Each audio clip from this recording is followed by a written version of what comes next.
Hello, everybody. Welcome to Witches Movie Coven. I am not Patty Negri um, because Patty Negri has gone to the land of Xanadu thanks Oh, to modern technologies on her computer.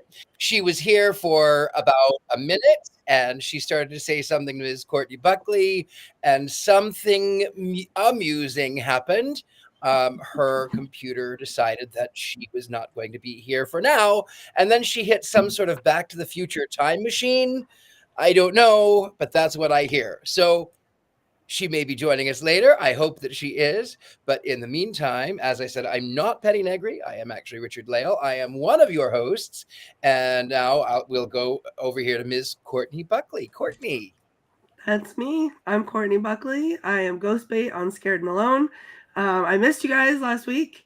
I was in New York visiting one of my very best friends and seeing my very first Broadway show, which was so much I fun. think you got It's lucky retail. by not being here last week, I Courtney. think I should have scheduled it for this week, but we can talk about that.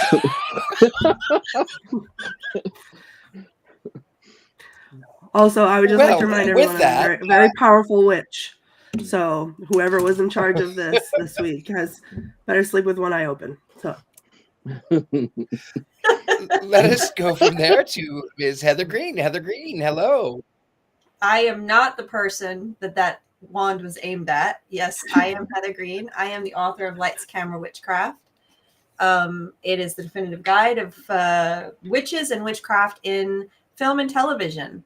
And I am also an editor at Llewellyn Worldwide and a journalist. I cover the occult, and I'm one of the co-hosts of this lovely coven meeting. Yes, you are. Speaking of things that are lovely and muses, the best hair, the golden-haired boy himself, Mr. Jason Mankey. I'm Jason. I've written a lot of books. My name is Jason. I've written Modern Witchcraft with the Greek Gods. So you would think that this movie tonight might be right up my alley. When I'm not writing books for Llewellyn, I can be found watching lots of sports and currently playing Spider-Man 2 on my PS5, which is really exciting. Sorry, I'm just very excited about this game that I'm playing. It's really silly. But, what are you going to do? I mean, you get to be Spider-Man and save the world. Amazing. Amazing. That is exciting. I don't know anything about a PS5. I don't know PS1, 2, or 3. we are dropping like flies tonight. It is. The universe is trying to tell us something. The magic of Xanadu is not coming through. There was no magic of Xanadu. So it was all a lie. Well, on that topic, Miss Patty Negri is rebooting. She's not here yet, but the second that Miss Patty comes in, we will welcome her with applause, I'm sure. So tonight we're going to be talking about the 1980 film Xanadu.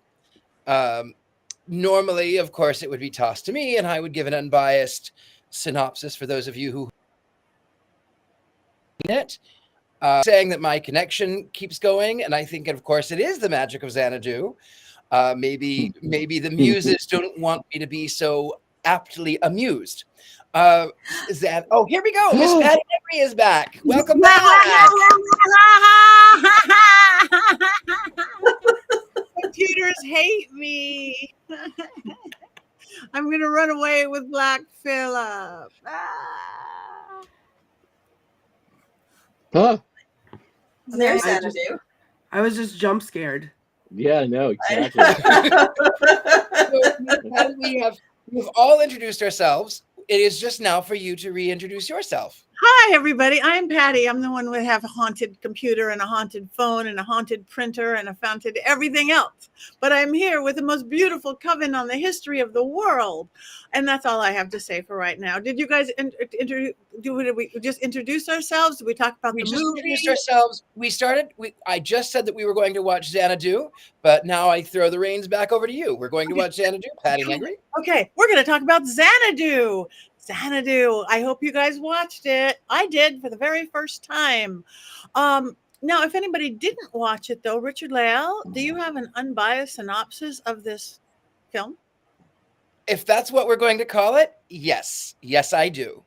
So 1980, it is Xanadu, and it's about a xenomorph who is xenophilic, who happens to be the least amusing muse ever, and about this young boy who has young man who's an artist who has the charisma of a cardboard cup.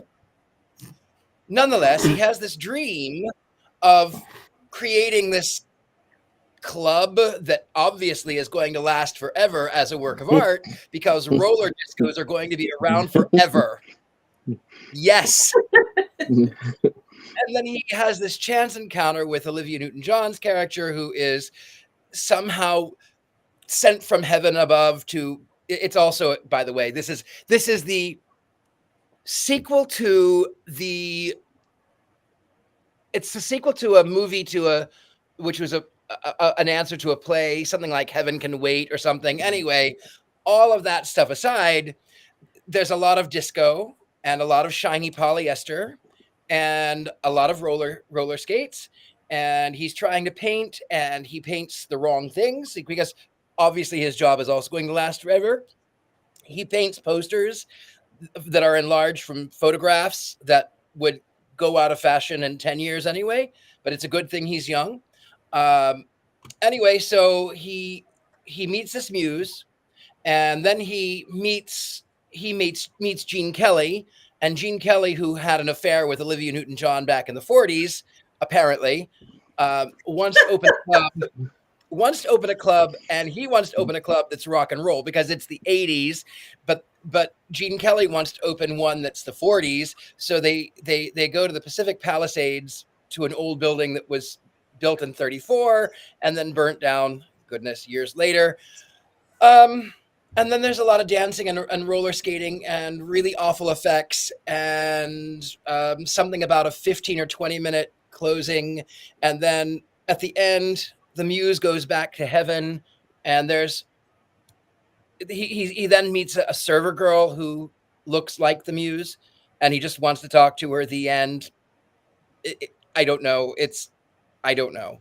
Also, I will tell you this, in the middle, in the interim, I kind of got lost because I had to cleanse my palate, and I switched over. If we're going to do musicals from 1980, I did Flash Gordon with the music of Queen, and that was way better than this god-awful, sappy film that I'm not going to give my opinion of until later.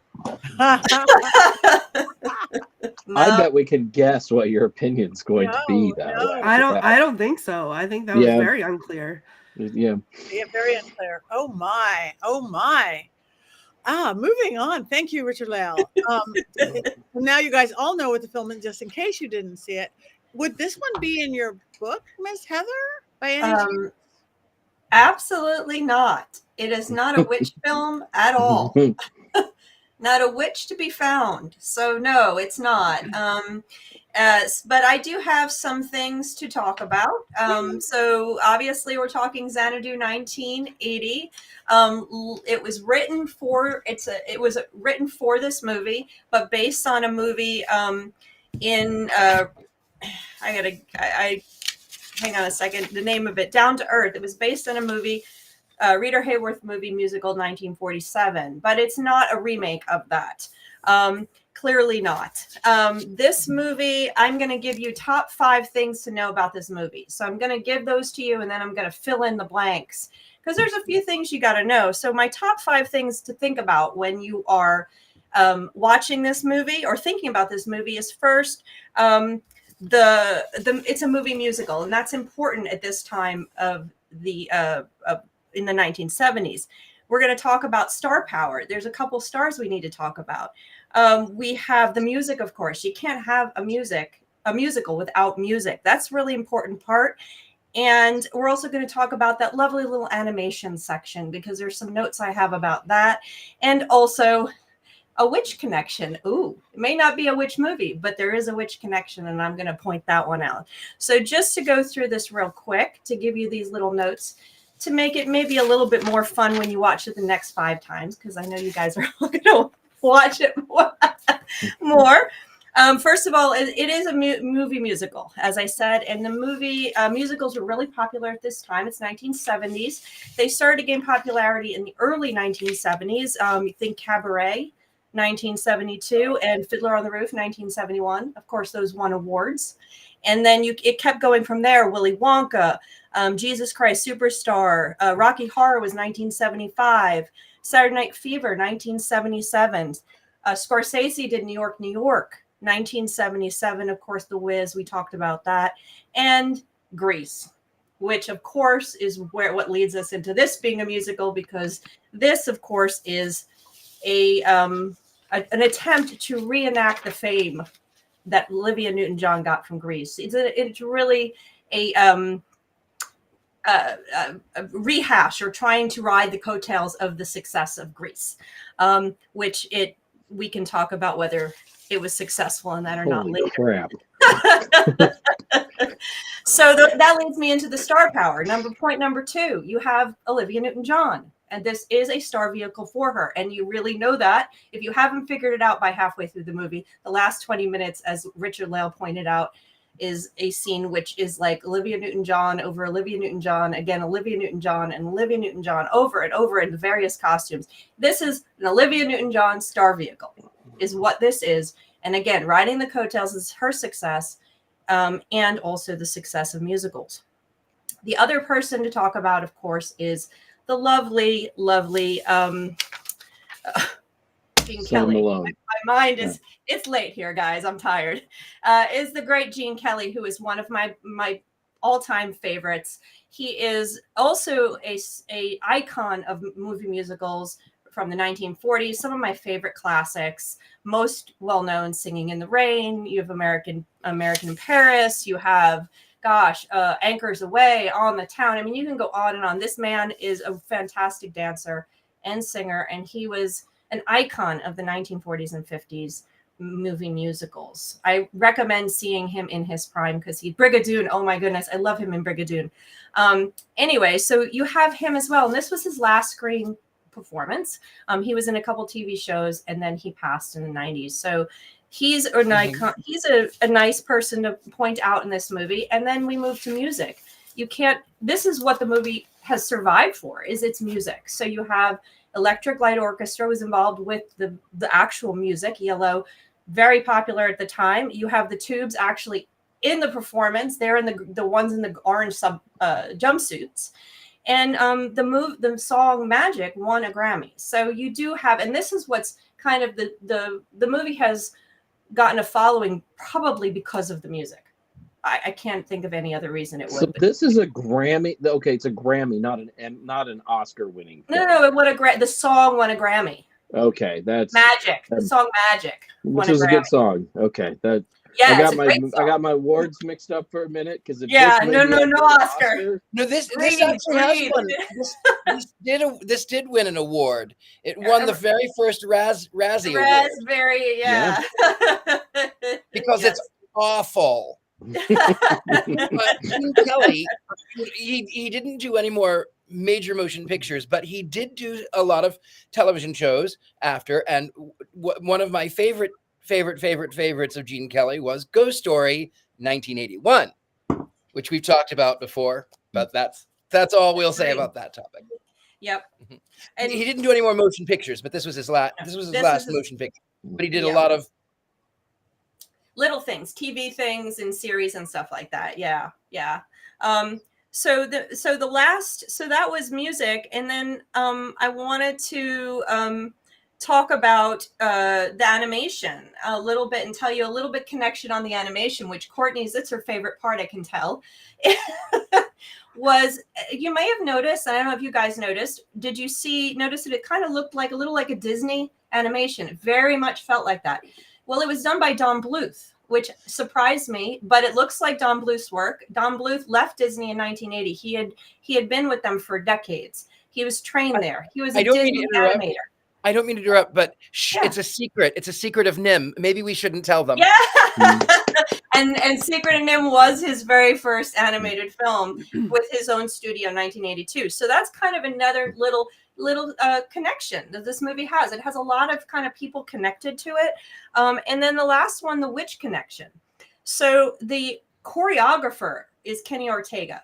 Kenny Ortega did the choreography for Ferris Bueller's, for Dirty. If you see this guy's Dirty Dancing, he did choreography for concerts. Michael Jackson. He was all over the place. Look at this man's his filmography. It's fantastic. Well, he actually started directing at one point. He directed Descendants. He directed High School Musical, a ton of stuff, and he directed Hocus Pocus. There you go. Yeah. So that's Don't put me on the screen like I'm impressed. You are I'm not. impressed. I know. No. And so so this movie has, the other piece of this movie that's really important is it's not important, but it's just factors. This movie is like, it takes a ton of stuff and puts it all into a big cauldron, right? Throw some roller skates on it and some flashing lights, but it's got all kinds of stuff inside of there. It's got the Xanadu references to Coleridge, to Citizen Kane. It's got connections to movies, musicals of the past. It's got all this referential stuff thrown in there in this grab bag of a movie. So there's lots of stuff to look at, a lot of these things that I've mentioned, and it all got churned up in that cauldron, like I said, put under a disco ball and roller skates, and there you have Xanadu. So Director Robert Greenwald also went on to direct a whole lot of documentary films, mostly which are liberal-leaning films that I particularly enjoy. Though he did win a Golden Raspberry for this particular film. Yeah, his film company is called Brave New Films, and he does political activism now. I think he stopped commercial work. I don't think he went on to do much after this, commercial wise. Okay. It probably was hard to get hired after this. All right. Yes, actually. I kind of agree with everything you're saying, but they tried to do something different, and I give them credit for that. I mean, even if it like that was shut up. She didn't have star power, and she's not a very good dancer or skater. I mean, if you look at it, it's like, but I was a former dancer. I love the dancing. I love let's put 40s stuff with 80s stuff, and even if it's badly done, I love that they tried to do it, and it was good dancing, and it was. I mean, give them 10 points just for being weird. I'd never seen it before. I had never weird. It doesn't have to be bad. Okay, I'd never seen it before, and I remember hearing, "Oh, it was a bad movie," or like a bad movie. So I was kind of expecting a bad movie, and I got a bad movie. But I just watched it like I'm watching a weird non sequitur dance show where dancers don't know how to act. But it had Gene Kelly. I love Gene Kelly, and he got to. It's like he's like Grandpa gets a little moment on stage kind of feeling to me. So I didn't hate it. I want to say something, Lisa. You just said I can make anything sound like it's worth watching. I believe that everything is worth watching, whether it's good or bad. As I've always said, I like to say, if you don't watch the bad stuff, you don't know what's good. So I'm not trying to make this. I have not given my opinion about this. I wasn't trying to make it sound good. I'm just trying to point some things out in case you should find yourself in front of the television watching this movie. These are the things to look for. And you did that very well, Heather. It was very concise, non-opinionated, just like Richard Layall. I am trying to reserve my opinion. Just like Richard Layall. But I just had to say something for the film because though everything you say is true, it's like the weirdest movie I've ever seen. I mean, it was almost weirder than Killer Christmas Trees to me. Don't bring that into this conversation. Why do you have dark glasses on? Because I can't turn my light off. Okay. All right. I will shut up now. Courtney, the floor is yours. Oh, Go ahead, Courtney. boy. This movie, I had never seen it until today. And to me, it was the visual representation of a migraine. Like, that's what I imagine happens in my head when I'm having a migraine. Was there a plot? I don't know. I watched it. I didn't understand it. It was so difficult to look at. I could not. I took I think a self-defense nap during the song where they sing Xanadu 800 times, and I kept jumping awake like I was frightened because now that Xanadu, like I'm like, oh, it's trauma forever now. I've been traumatized by this movie. But yeah, it was, it was what it was. I don't know. I someone in the comments asked whose choice was this. I would just like to point out we weren't allowed to do Will Ferrell movies because they weren't witch movies. So why did we do this to the person who picked it? I don't know. Maybe we should ask our producer. Ooh, our producer. Who did pick it? Who did? Rob picked it. It's his fault. And he's not commenting on our little. Oh, there he is. Yeah, he's hiding. He's like the discombobulated voices at the end of the film, but in text form. Right. Just kind of comes in. Oh yeah, and then let's talk about like the jump scare that was the animation, because I was sitting there and I was like, well, this can't get worse. And then all of a sudden it's a cartoon. Like what? And then I yelled out loud. I was like, you've got to be kidding me, because I cannot sit through any more of this. And then when he, oh my God, at the end when he was like looking at the painting of them and he was like he backed away and then he rushed forward and burst through the wall into like the land where time forgot, like whatever that was. I was like, this cannot be. Who made this? Why did they make this? Every time, Heather, you just said there was like a following. Why? I don't understand. It doesn't hold up. It should not be remembered. Throw it in the trash and light it on fire. That's what I think. I think the songs are fun, and I like Electric Light Orchestra. So things like All Over the World are good. I know the song Xanadu. I mean, I've heard that a bunch of times. Magic is a great song and deserves the Emmy Award that it got. Not Emmy Award, it's a music award. Grammy Award that it won. So there are some redeeming qualities to the film. Mostly it's music, but you could get all those redeeming qualities by simply buying the soundtrack and avoiding the film. The dancing. But then you had to watch Olivia Newton-John dance, and that's not good. I was a danseur in the ballet, and I have seen some very good dancing. In fact, one of the last years I danced, I did the choreography of Ethan Stifle in Midsummer Night's Dream. I played Oberon, King of the Fairies. That was difficult. That was hard. That was hard work. All of this 80s, like it was 80s. That's not hard. It was the 80s. I remember. It was a dance. I was young. That's how we danced. The problem for me with the dancing is that the actual dancers, they weren't horrible dancers, and the choreography wasn't horrible choreography, but it's like everything else in the film. You had all these pieces that if you plucked all of this film apart into pieces and lined them up, the dance, the music, the roller skates, Gene Kelly, whatever, all the little pieces, take them all apart and just line them all up. Individually, they're fine. It's when you suck them all together in that big soup, it's a mess. And so for me, and here's my opinion, this movie is terrible. And that's it. We're done. Goodbye, everybody. Yeah. But the dancing, and I was a dancer. I was dancing at the time when this movie came out, and when I was little, and I saw this movie, and I have vague memories of it, and I would have loved it, because I was into every single movie musical. Grease, I saw a bazillion times. The dancing, I would have loved it, but I didn't. Like, I barely remembered it, except for the song Magic and the Xanadu songs. All I remembered from the movie, and Olivia Newton-John was in it.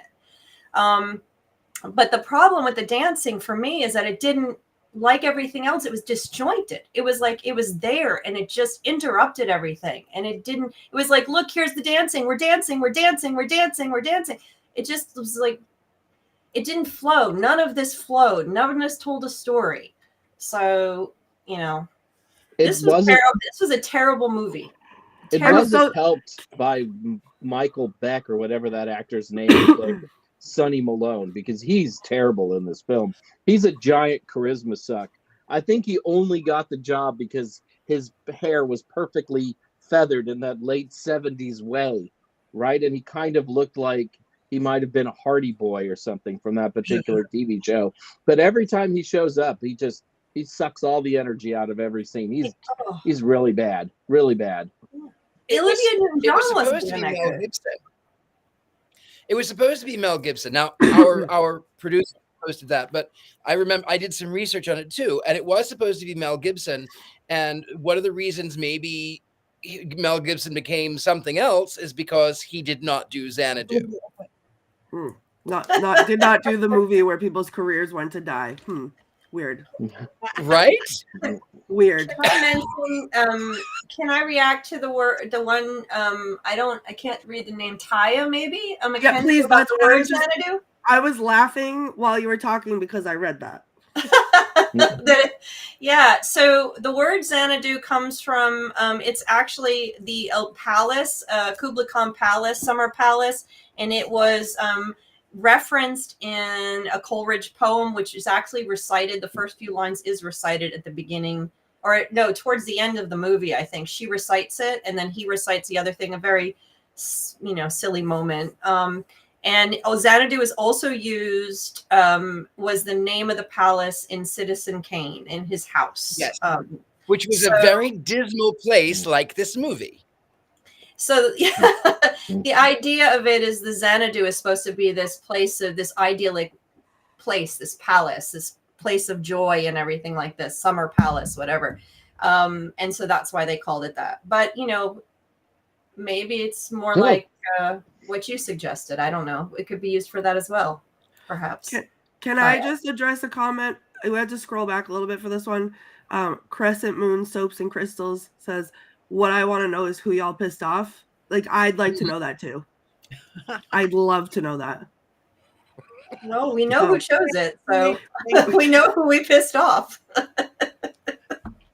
I would love to know why, though. Like, what exactly did I do so I could not do it again? Because oh, you guys, of all the bad movies we watch, and again, this was a bad one, but this was not the worst. I beg to differ, actually. I think this might, because at least there was like things to hate about the other ones.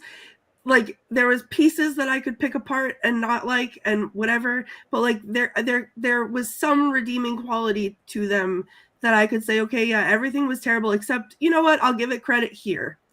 This was like, someone was like, you know what, we have some extra things laying around.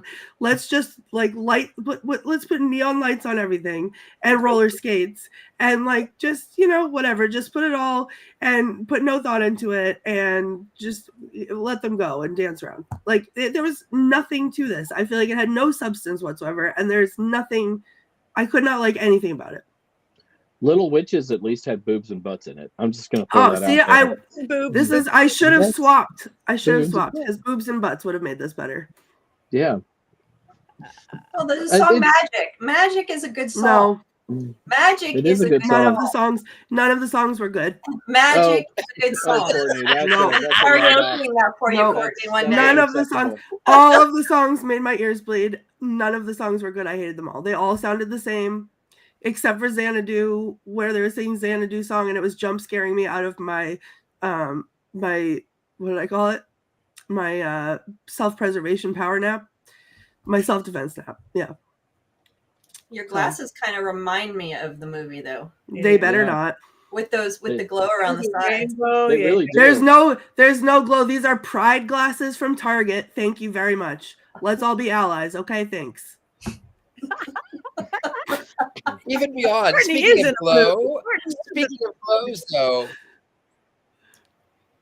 glow, how did you like that sort of violet neon glow that she had? It was like she had fallen into some sort of nuclear reactor, and it was this weird.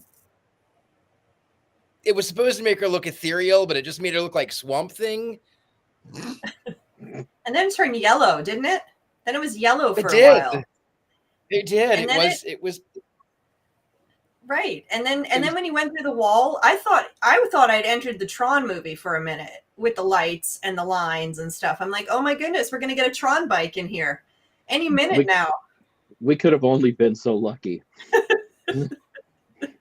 Well, Jason, we haven't heard from you much. I feel like I've been contributing. Just what do you say? I will say this movie reminds me of, like, it's very much of its period in that it plays into we need a mystical being from heaven to help solve our problems, because this is at the same time as the Oh God movies with with what's his name? Really old guy. George Burns. George Burns. Right? I mean, this kind of felt like a George Burns movie, but with Gene Kelly as George Burns. The wise, mystical older guy, and then of course you had, a Greek muse, which was sort of like being oh God. So yeah, just very much of its product of its time. Thankfully, that decade is over. This movie also got credited for killing the love of the movie musical. That and The Wiz did it in pretty much. Yeah, it killed a lot of things. Killed a lot of things within me today. So all my hopes and dreams and good feelings. One of the reviewers, I was reading an article talking about how bad the movie was, and they weren't sure which was worse, this one or the more recent rendition of Cats. They were. Oh, I don't know if you've seen has anyone seen Cats? No. This is better than that. This is better than that. I would rather watch that monstrosity again than this. Yes, Grease came out before Xanadu.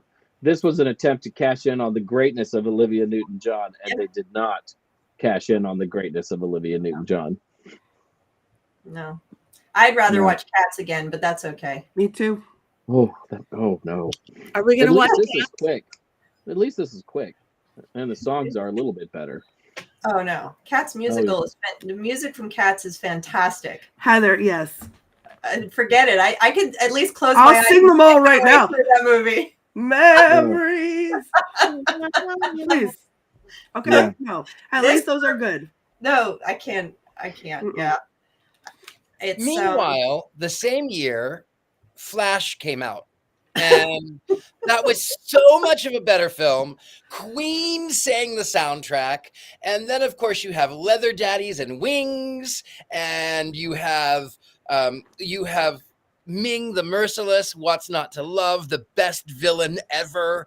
And you have spaceships, and you have a little bit of the 40s, and you have a little bit. Yes, 100%. I would rather watch Flash 1 million times. I had to cleanse my palate right in the middle of this week's show. It was a weird era where rock groups were doing vaguely science fiction-y movies there often. I mean, Queen and Flash Gordon, I'm with Richard Lale. I think that works, but ELO doing this movie doesn't work as good. And then there was Toto doing the soundtrack for the original Dune movie just a couple of years later. There were a lot of drugs in Hollywood during this period of time. Maybe it was The Last Unicorn too. Who did the music for The Last Unicorn? America did the version. Yes. Maybe this was supposed to be a take drugs movie. That makes sense. Maybe or something, mushrooms, acid. No. I don't heroin. I honestly, Patty, I think what happened was someone said, how are we going to make money from the success of Grease and Olivia Newton-John? Someone come up with a musical we can put her in. And then they came up with this idea, and then they just started writing it. Oh, we can throw this in. Oh, I have this great idea. Let's do this. Oh, someone's friends with Gene Kelly. Let's get him in on the deal. And actually, she said at one point in a review that she said they were writing it on the fly. So and they had a lot of writers. That's never a good thing. Promise for a movie is to have it being written.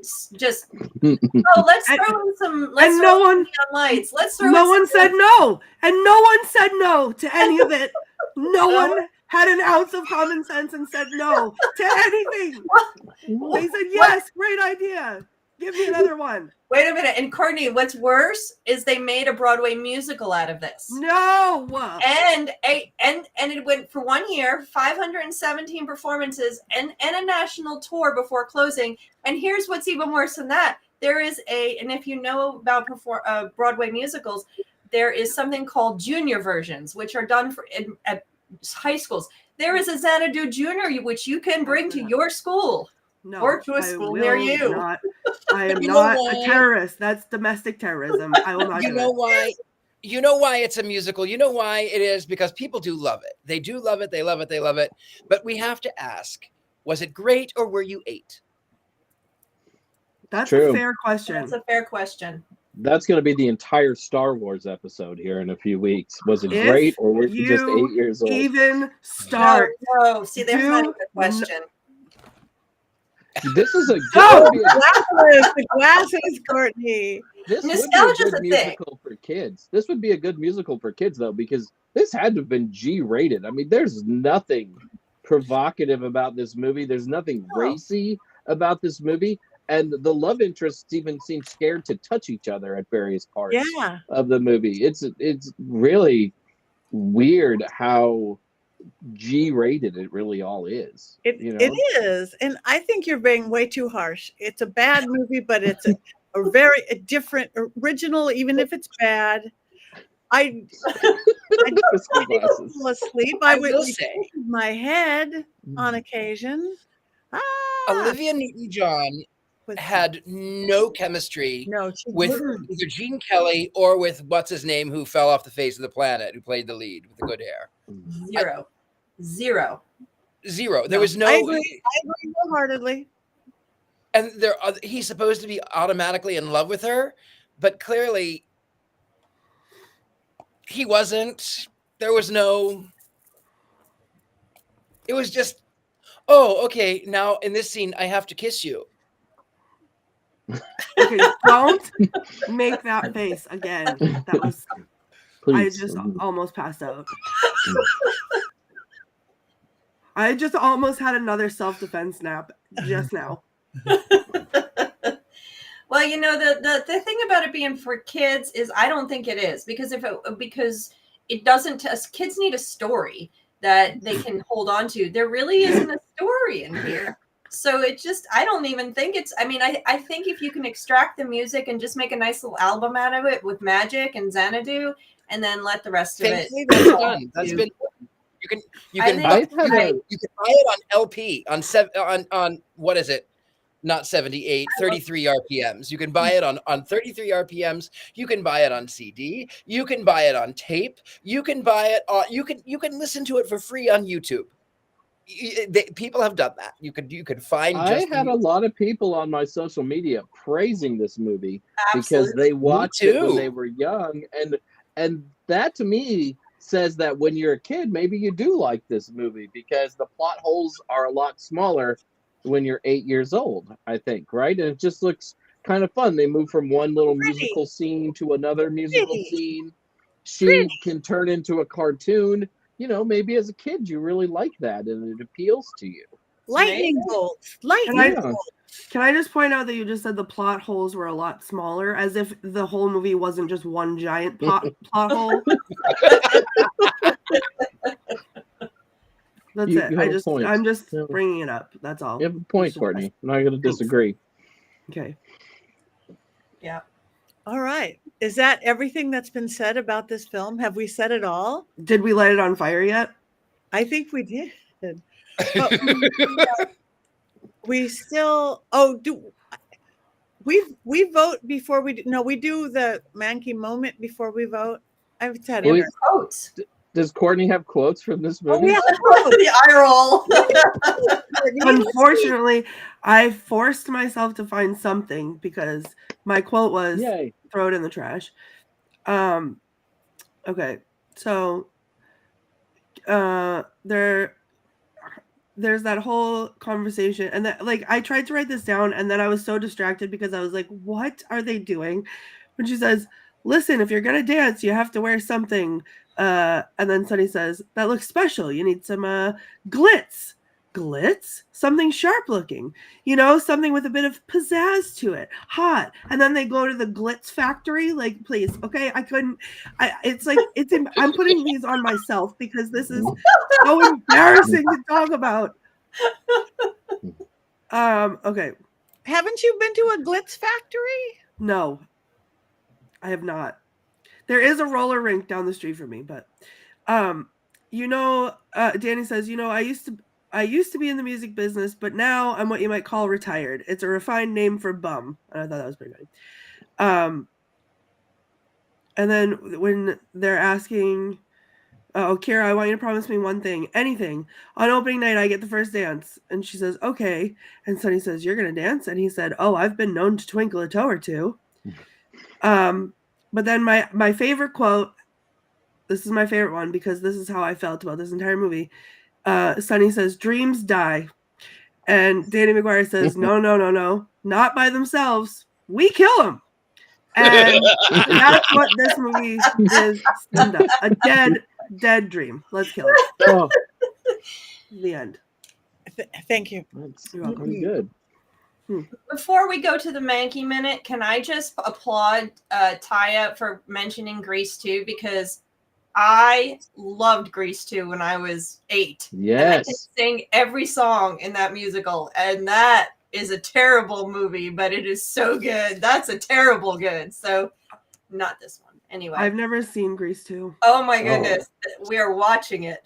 It's so good. It's so I good. love Grease 1. I know all the words to the first Grease, but Did you know that there is a Rocky Horror Picture Show 2? There is. There is. Shock Treatment, I think, which is also lousy, but the music is good. I've also never seen Rocky Horror. Oh God! Lights out. Hold on. I think we're that one. Yep. Good. Can we do Rocky Horror? Good.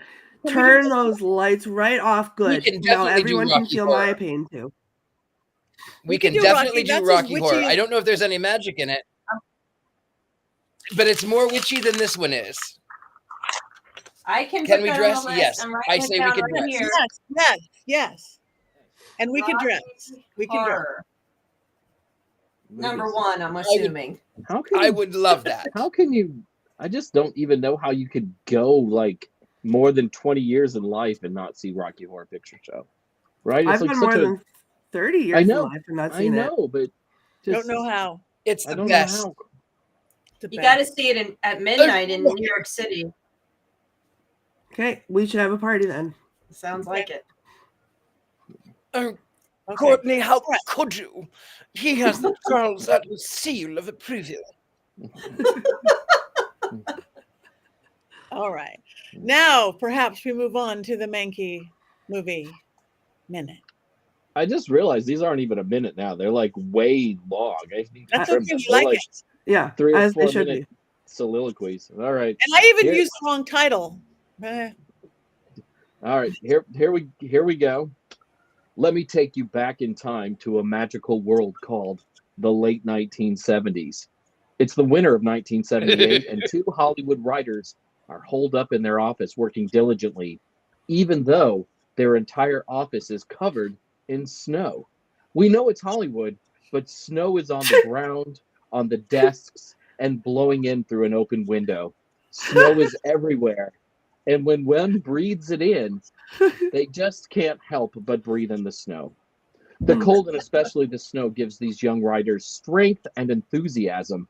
They find themselves inspired by Greek mythology, disco, roller skating, musical films from the 1940s, Star Wars, classic Disney movies, and good old-fashioned love stories.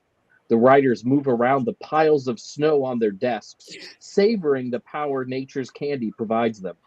One of them exclaims, "Yes, all of this and more. Let's create the greatest movie ever made, our own Xanadu."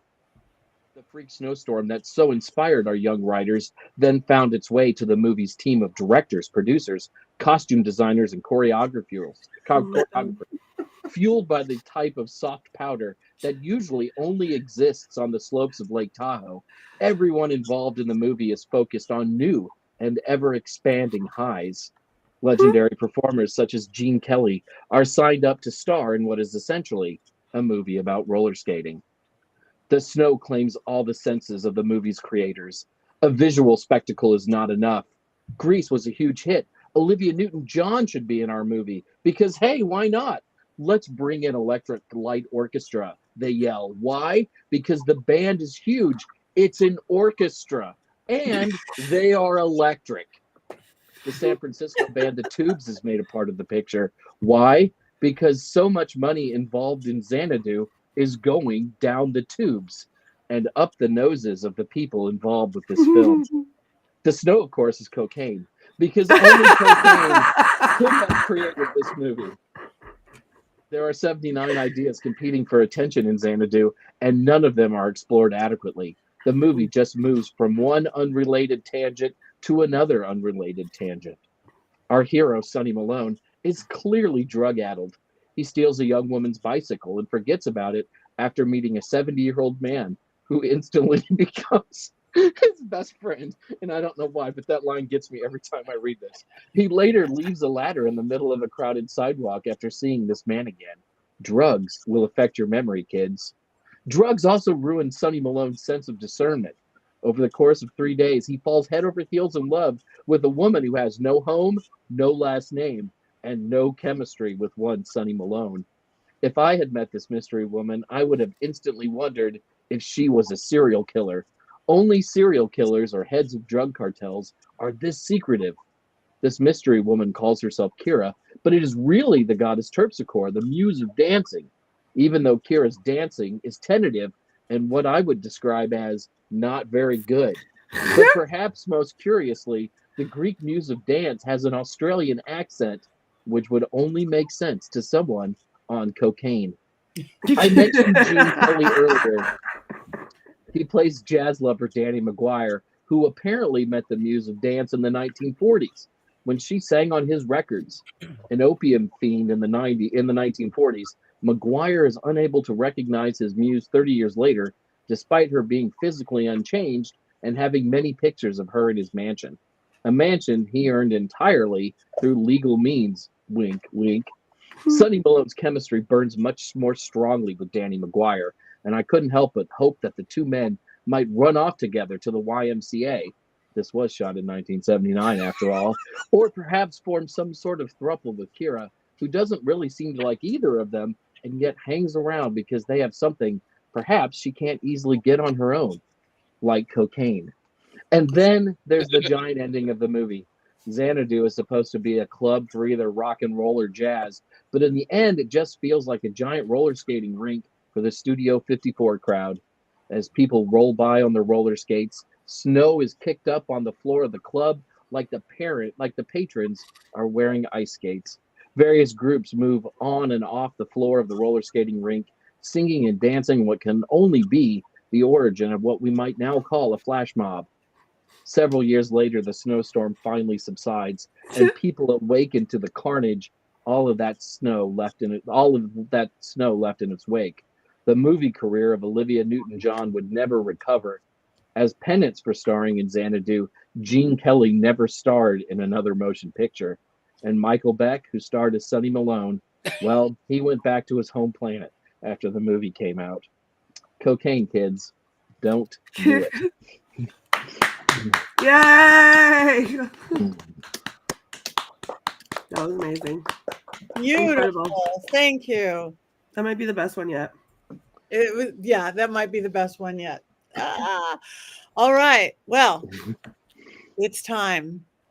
It's going to be a shocker. It's not going to be a shocker. Everybody, and we mean everybody out there, wands up, wands down, wands. Oh, wait, where's my fire? Oh, yes, Patty, light it on fire. Yes. Down, down, down, half down, half down. So, Jason, you're half down too.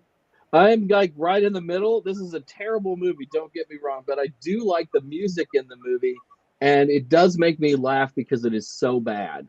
This is a negative times a negative equaling a positive, perhaps. I agree. And but what it is not good. This is not good at all. But I'm not going down because it was entertaining, and that's what a movie's for. Thank you. I'm Everybody wands up for the Work song. that. I love the song Magic. Wands Wands down. up for Magic. Wands up for the song Magic. Wands up for the song Magic. Wands Down up. for everything else. Wands up for the Electric Light Orchestra songs. I like the Tubes, but their performance was weird, and it doesn't work. It was not in the very good. film. No, that goes down the tubes. Orange jumpsuits. All right. But Orange they've Yeah. given This themselves to whole realize. Because jail is where they deserve to be after that. Wands up for performance. Jason. Okay. Yeah. Wands up for Jason. All right. Let's talk about next week. I'm actually not going to be here for a couple of weeks because I'm going to be in Romania and Paris. So you guys out there, you guys fill in for me, everybody out there. So just stay in the chat room busy. But you guys have these fabulous people and you don't really need me at all. What are we doing next week that I'm not doing? We're doing Love at Stake. 1989. And it sounds Celebration like you of got faith. lucky being away, Patty. Did it? Yes. Just reading synopsises for this movie. I'm envious of your trip regardless, but I'm planning a trip maybe to Montana now, just maybe not to be here next week. You know, where can I go? What can I do? Maybe Courtney and I are going to go see a Broadway play together. You know, just maybe we'll be busy. I love that. I wish that we could have gone this week instead. All right. So you guys next Well- week, Love at Stake. And thank you, Robert. I wish you could too. Everybody still can. Got to have a passport. Day to take to Romania. Let's go talk to vampires and witches in the forest. Anyway, all right. Does anybody have anything that's coming up that they want to talk about? What they have? Richard Leal. Well, that would be me. Richard Leal is one name, not two. If I were just Richard, I'd be a. Anyway, with that, I'm here in New Orleans. I am the Gentleman Psychic. I'm really easy to find. I am a little bit of everywhere. There are some fakes, but I'll never contact you for a reading. You can contact me, though. If you email me, I probably won't get it because I have 250,000 emails. Send me a text on Instagram. That's the best way. Thank you. And Jason. At the end of May, I am going to North Dakota for the North Dakota Grand Sabbath. So that's exciting. That's a place I've never been before. And I found out today that I'm going to be presenting at LlewelynCon, which is an online conference with all of these different Llewellyn authors. And they chose my presentation, Raymond Buckland, International Man of Mystery, which I sent them as an obvious joke, and yet they picked it. So that's coming up in June. So that'll be fun, and there'll be lots of Austin Powers gags throughout that. Yay, thank you. Courtney. That's me. So I am actually going to be making an appearance in a couple weeks at the Wicked Pissa Spring Parafair. I don't remember what the date is. It's on my, there it is. On Sunday, May 19th, 10 to 4 p.m. at Hart Stuff Hall. So that's one of the places that we visited on Scared and Alone. So if you're in the area, you can come check out the building, support the cause, and come say hi to me. And, we'll have a good time, take a picture together, and maybe hex somebody because that's the mood I'm in. So other than that, you can find me on all of the socials at The Feems. Say hi. And yes, I'm in a mood. Thank you. And Heather. I am working towards Mystic South, which is in July. I'll be there. I'm actually doing 2 presentations there. I am on the board, so I'm everywhere during it, but I get to do 2 great presentations, one on dolls and haunted dolls, and I'll be bringing some of my girls with me, and also one on the meaning of the word witch. It just got selected, so I'm really excited about that. July in Atlanta, and then I'll be doing a presentation on Wizard of Oz witches in movies in Charlotte. Come on, join me, Patty, in Charlotte at Charles Oz, and that is in September. So I'll talk more about that as we go along. But that's all I'm doing right now, working with my fantastic authors. You can find me at heathergreen.net. And I'm on all the socials. You can reach out to me and tell me what movies I need to be watching because I'm always looking for new movies to watch. Yes, we want your movie opinions and movie choices. Yes. Again, the next 2 weeks, will be in Romania on a witch and vampire tour with Father Sebastian and myself, going to all the spooky and fun places. I'm going to get home in time to go to, I'm not going home, I'm going to Paris. I'm going to be doing a seance at the Theatre des Vampires in Paris, my first Paris seance. And then rush home to do Penhurst Paracon in Pennsylvania, and then rush to Texas to do a bit witchy weekend in Dallas, and then rush home to go into, well, you just leave it at that, Ventura, and on and on and on. Go to pattynegri.com. I am still hacked on Facebook. I have been friending a few people, but it isn't me. My hackers can get on Facebook, but I can't. My dog can't. My cat can't. My goat can't. But if you're fake, you can, apparently. But I will not contact you like Richard Leal. I don't. You contact me. I don't contact you. And I'm tired of it. And I'm glad to be going away. Yeah. And we're 5 minutes early. We're way early. We are way early. That's the magic of Xanadu right there.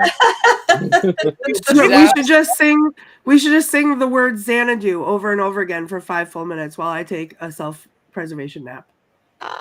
We've never done this before. So Rob says so Flash. So we could do Flash Gordon. I mean, there's as much magic in Flash Gordon as he has a ring that does like magic powers, and we could do I love Flash. I love Flash Gordon. I love it. I can't, even when I shaved my head, I wish I had a picture of it. When I shaved my head, I actually did a cosplay as Ming the Merciless, who is my most favorite villain. I just love him. He's the best villain. I'm putting him on the list. So Flash Gordon is on the list now, and it will pop up for us one week. How's that? I think that is I will be there with bells on, maybe literally. What other movies can I put on the list? I would like to add a movie to the list, please. Okay. I saw a movie recently. It was so good. I had to go back and see it again immediately. I'm going to watch it again because it was so well done. It was called Late Night with the Devil. Yes, it's so good. We have to do that this weekend. It's so good. It's so amazing. It is like analog horror, but like it wasn't particularly scary. It was unnerving, but it was the way it was done. It was the first time I ever went on a Reddit deep dive in my life because I just needed to hear other people talk about it because I needed to talk about it. So it's finally on streaming. I'm going to buy it tonight, actually, because I just want to own it and watch it constantly all the time and rewind it and pause it and zoom in on it. But I saw it twice in the theater, and it's fantastic, and it's satanic panic, and it's all kinds of things, and we should definitely do that one. It's on the list. I just saw that, too. I was going to add it to the list anyway, that it was just out. So that's a good one. Secret of Nim? Did we cover Stardust? Did we do? No, but it's on the list already. So we have not Stardust done it yet. or Secret of Nim? But it's on the list. It's on the list. Neither one. Stardust is on the list. Secret of Nim is not. It should be.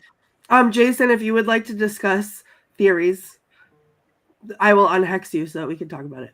You know what? You can come visit me and we could go out to the Grove. Perfect. Yeah. So much. Love that. Going on. Okay. Yeah. Well, we used 3 minutes, 4 minutes. We did really, really good. Again, we want to thank everybody out there in the chat room. We love your opinions, all of them. The ones that are wrong, the ones that are right. No. All right, there's a comment. Wait, no, there's a comment that says, don't watch The Fourth Kind. That movie, I'm so traumatized about aliens. Patty, you know this, because you tried to get me to go outside and I couldn't. Aliens with Andy Perrin. So, too scary for me. The Fourth Kind I watched as I tried to do exposure therapy to myself with that movie and was convinced it was real, even though I know it wasn't. And it made me run from my house. 2 nights after I watched it, I heard something on the roof and I ran out of my house across the street because I thought aliens were on the roof. So it didn't work. And it's scary. That's so scary.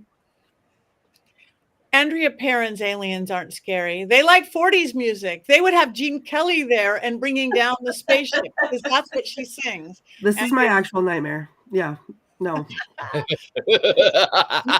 They would go to Xanadu. I have 2 pair. I do. I've had them since the 80s, I'm sure.